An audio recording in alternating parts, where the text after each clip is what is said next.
Hello friend, welcome to selection 2021। आज हम लोग भूगोल पढ़ेंगे और भूगोल में इंडियन ज्योग्राफी पढ़ेंगे, ठीक है।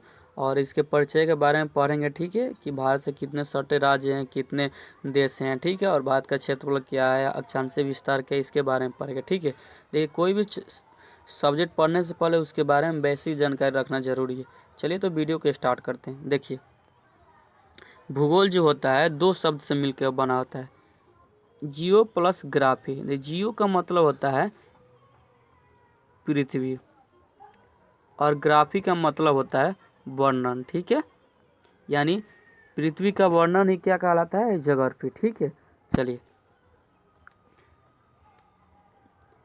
भूगोल का जनक किसे कहा जाता है। देखिए, भूगोल का जनक जो है हिकेटियस को कहा जाता है। तो आपसे सिंपल यही क्वेश्चन पूछ देता है कि भूगोल का जनक किसे कहा जाता है, तो हिकेटियस कहा जाता है। और हिकेटियस ने की पुस्तक का क्या नाम है, ये भी क्वेश्चन पूछ सकता है। तो जब पीरियडस है, ठीक है। जब पीरियडस किसकी पुस्तक है, तो हिकेटियस की है। और जब पीरियडस में क्या है, यही पृथ्वी के वर्णन के बारे में चर्चा की गई है, ठीक है। और भूगोल के बारे में बताया गया है, ठीक है। तो आपको ये भी क्वेश्चन पूछ सकता है कि जो भूगोल का जनक है हिकेटियस, उनकी पुस्तक का क्या नाम है, तो जब पीरियडस है। और ये किससे संबंधित है, तो भूगोल से संबंधित है, ठीक है। चलिए, अब आप ये भी पूछ सकता है कि जो वर्तमान में भूगोल का जनक कौन है, ठीक है। तो वर्तमान में भूगोल का जनक अलेक्जेंडर वान हम्बोल्ट को माना जाता है, ठीक है। तो आप याद रखिएगा कि ऐसे पूछेगा कि भूगोल का जनक कौन है, तो आप हिकेटियस को मारिएगा, ठीक है। आप पूछेगा यही कि वर्तमान भूगोल का जनक कौन है, तो अलेक्जेंडर वान हम्बोल्ट, ठीक है। चलिए, भारत का क्षेत्रफल कितना है। देखिए, भारत का क्षेत्रफल जो है 32,87,263 वर्ग किलोमीटर है। तो आपको सिंपल में याद रखना है कि भारत का जो क्षेत्रफल है वह 32,87,263 वर्ग किलोमीटर है। और जो विश्व के क्षेत्रफल का कितना है, तो 2.42% है, ठीक है। तो आपको ये भी याद रखना है कि जो विश्व के क्षेत्रफल के हिसाब से भारत में कितना है, तो 2.42% है। और भारत का क्षेत्रफल कितना है, तो 32,87,263 वर्ग किलोमीटर, ठीक है। चलिए, देखिए, अक्षांशीय विस्तार जान लेते हैं और देशांतीय विस्तार। इस अक्षांशीय विस्तार और देशांतीय विस्तार जानने से पहले यह जान लेते हैं कि अक्षांश क्या होता है। देखिए, यह पृथ्वी है, ठीक है। पृथ्वी को दो भाग में बांट देते हैं। यह होता है 0 डिग्री विषुवत रेखा, ठीक है। तो आपको याद रखना है, जो पृथ्वी है उसको दो भाग में कौन सी रेखा बांटती है, तो विषुवत रेखा, ठीक है। और विषुवत रेखा को 0 डिग्री भी विषुवत रेखा कहा जाता है, ठीक है। आपको ये याद रखना।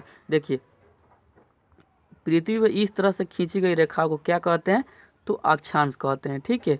देखिए, यह होता है वेस्ट, ऊपर होता है नॉर्थ, और ये होता है ईस्ट, और नीचे होता है साउथ। देखिए, यहाँ से ये 90 डिग्री अक्षांश होता है, और यहाँ से 90 डिग्री, ठीक है। यानी 90 90 180, ठीक है। तो आपसे ये भी पूछे अक्षांशों की संख्या कितनी होती है। देखिए, यहाँ इधर ऊपर जाने पर 90 और नीचे जाने पर 90, तो 90 90 180, ठीक है।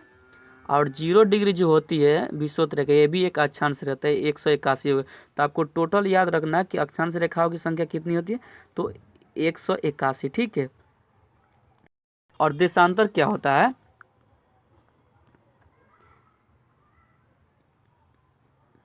देखिए, इस तरह से पृथ्वी पर इस तरह से खींची गई रेखा को क्या बोलते हैं, तो देशांतर बोलते हैं। यानी उत्तरी ध्रुव को दक्षिणी ध्रुव को मिलाने वाली रेखा को क्या कहते हैं, तो देशांतर कहते हैं, ठीक है। देखिए, इधर से आइएगा तो 180 होगा देशांतर, ठीक है। और इधर जाइएगा तो 180 होगा। तो टोटल कुल देशांतर की संख्या कितनी होती है, तो 360, ठीक है। तो आपको याद रखना है कि देशांतरों की संख्या 360 होती है और अक्षांशों की संख्या 181 होती है, ठीक है। आई होप कि आप अक्षांश और देशांतर समझ चुके होंगे। और पृथ्वी को दो भाग में बांटती उसको कौन से रेखा कहते हैं, तो आपको याद रखना है कि विषुवत रेखा कहते हैं, ठीक है। चलिए, देखिए, तो अक्षांशीय विस्तार कितना है, 8 डिग्री 4 मिनट से लेकर 37 डिग्री 6 मिनट, ठीक है। तो आपको याद रखना है कि अक्षांशीय विस्तार 8 डिग्री 4 मिनट से लेकर 37 डिग्री 6 मिनट। और देशांतीय विस्तार क्या होता है, 68 डिग्री 7 मिनट से लेकर 97 डिग्री 25 मिनट। ठीक है, चलिए मैप पे देख लेते हैं। देखिए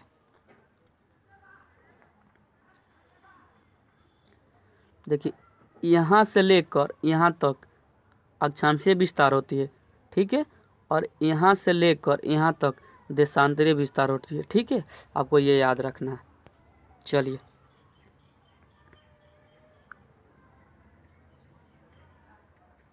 नेक्स्ट है कि उत्तर से दक्षिण की लंबाई। देखिए उत्तर से दक्षिण की लंबाई है 3214 किलोमीटर और पूरब से पश्चिम की लंबाई 2933 किलोमीटर। ठीक है, तो आपको याद रखना है कि उत्तर से पूर्व की लंबाई कितनी है, उत्तर से दक्षिण की लंबाई तो 3214 किलोमीटर और पूर्व से पश्चिम की लंबाई कितनी है तो 3233 किलोमीटर। चलिए मैप पे देख लेते हैं। देखिए यहाँ से लेकर इसकी लंबाई कितना है तो 3214 किलोमीटर। ठीक है, और यहाँ से लेकर यहाँ तक इसकी लंबाई है 2933 किलोमीटर। ठीक है, तो देखा जाए तो लंबाई ज़्यादा है और चौड़ाई कम है। और ये भी क्वेश्चन पूछ सकता है कि जो भारत की आकृति है कैसी आकृति है तो चतुष्फलकीय आकृति है। ठीक है, चतुष्फलकीय आकृति आपको याद रखना है। ठीक है, चलिए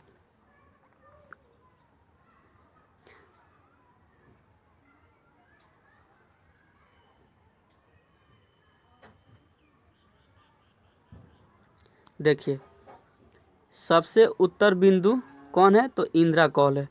ठीक है, इंदिरा कॉल किस राज्य में है तो जम्मू कश्मीर है। ठीक है, और सबसे दक्षिणतम बिंदु कौन है तो इंदिरा पॉइंट है। ठीक है, इंदिरा पॉइंट किस कहाँ है तो ग्रेट निकोबार में है। तो सबसे उत्तर बिंदु कहाँ है तो इंदिरा बिंदु कौन है, सबसे उत्तर बिंदु कौन है तो इंदिरा कॉल किस राज्य में है तो जम्मू कश्मीर। सबसे दक्षिण बिंदु कौन है तो इंदिरा पॉइंट किस कहाँ है तो ग्रेट निकोबार। ठीक है, और मुख्य भूमि की दक्षिणतम बिंदु, देखिए मुख्य भूमि से दक्षिणतम बिंदु कौन है तो आपको याद रखना है कन्याकुमारी।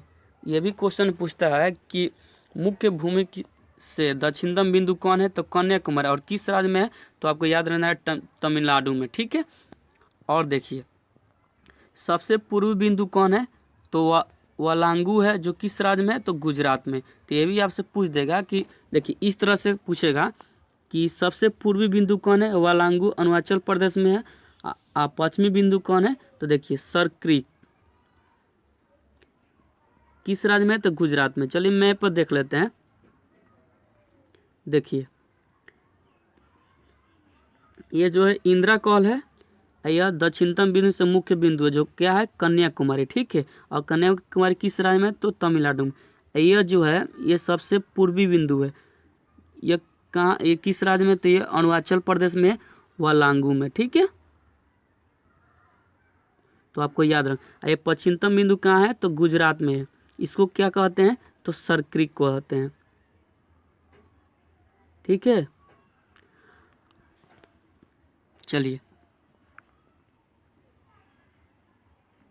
इंदिरा पॉइंट जो है यहाँ पे ग्रेट निकोबार में है। ठीक है, आपको ये याद रखना है। चलिए देखिए भारत के पड़ोसी देश, देखिए भारत के कुल 9 पड़ोसी देश हैं। ठीक है, चलिए देख लेते हैं मैप पे।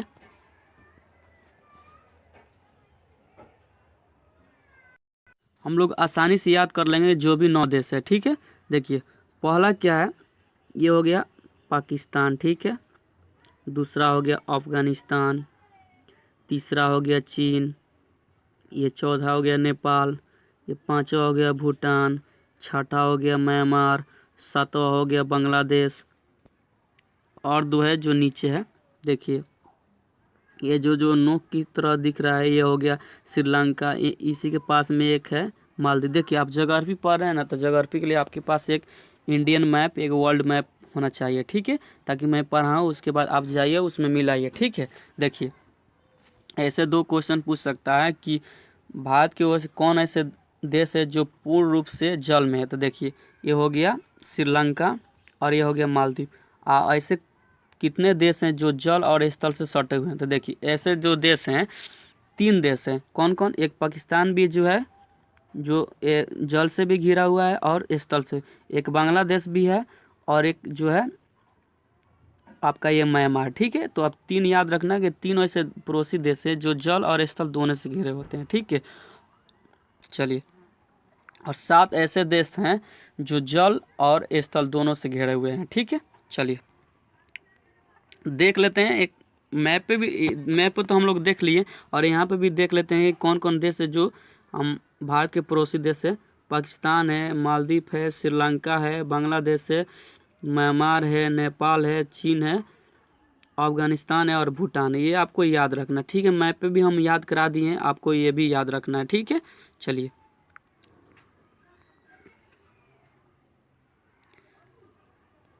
नेक्स्ट है कि भारत की स्थलीय सीमा से सटे देश। तो हम लोगों ने बताया कि बांग्लादेश है, चीन है, पाकिस्तान है, नेपाल है, म्यांमार है, अफगानिस्तान है। देखिए, चलिए हम देख लेते कहाँ कहाँ। देखिए, ये चीन हो गया, नेपाल हो गया, भूटान हो गया, बांग्लादेश हो गया, म्यांमार हो गया, अफगानिस्तान हो गया, यहाँ पे नेपाल हो गया। ठीक है, ये 7 ऐसे देश है जो स्थल से जुड़े हुए हैं। ठीक है, चलिए, और यह देश याद कराने की एक ट्रिक भी है। क्या है ट्रिक? कि बचपन में बी से क्या हो गया? बांग्लादेश, च से क्या हो गया? चाइना, प से क्या हो गया? पाकिस्तान, न से क्या हो गया? नेपाल, एम से क्या हो गया? म्यांमार, और बी से क्या हो गया? बांग्लादेश, और ए से क्या हो गया? तो अफगानिस्तान। ठीक है, तो आपको याद रखना है कि बचपन में बी है। ठीक है, चलिए अगला है कि भारत की स्थलीय सीमा की लंबाई। देखिए, भारत की स्थलीय सीमा की लंबाई जो है 15,200 किलोमीटर है। ठीक है, और मुख्य भूमि की तटीय सीमा की लंबाई कितनी है? तो 61 किलोमीटर है। और कुल भूमि की तटीय सीमा कितनी है? तो 7,516.5 वर्ग किलोमीटर। तो आपको याद रखना है कि भारत की स्थलीय सीमा की लंबाई 15,200 किलोमीटर है, और मुख्य भूमि की तटीय सीमा जो 61 वर्ग किलोमीटर है, और कुल भूमि की तटीय सीमा कितना है? तो 7,516.5 किलोमीटर है। चलिए मैं याद करा दे रहा हूँ, आप चिंता मत कीजिएगा। देखिए, ये आपका मैप सामने दिख रहा होगा। ठीक है, देखिए यहाँ से लेकर तटीय जो स्थल है इसकी लंबाई जो है 15,200 है। ठीक है, आपको याद रखना है। और यहाँ से लेकर ये जो जलीय सीमा है इसकी लंबाई क्या है? 6100 वर्ग किलोमीटर है। और ये दोनों को जोड़ दीजिएगा तो पूरा कुल निकल जाएगा ना, तो 7,516.5 किलोमीटर है। तो आई होप कि आपको समझ में आ चुका होगा। ठीक है, चलिए आई होप कि ये वीडियो आपको अच्छा लगा होगा। यदि आपको वीडियो ये अच्छा लगता है दोस्त, तो शेयर लाइक सब्सक्राइब करना नहीं भूलिएगा दोस्त। ये वीडियो बनाने में काफ़ी मेहनत लगता है, खुद से मैं टाइपिंग करता हूँ, खुद बनाता हूँ ताकि दोस्तों तक पहुँचा सकूँ। तो इसलिए आप शेयर लाइक सब्सक्राइब करना नहीं भूलिएगा दोस्तों। जय हिंद दोस्तों।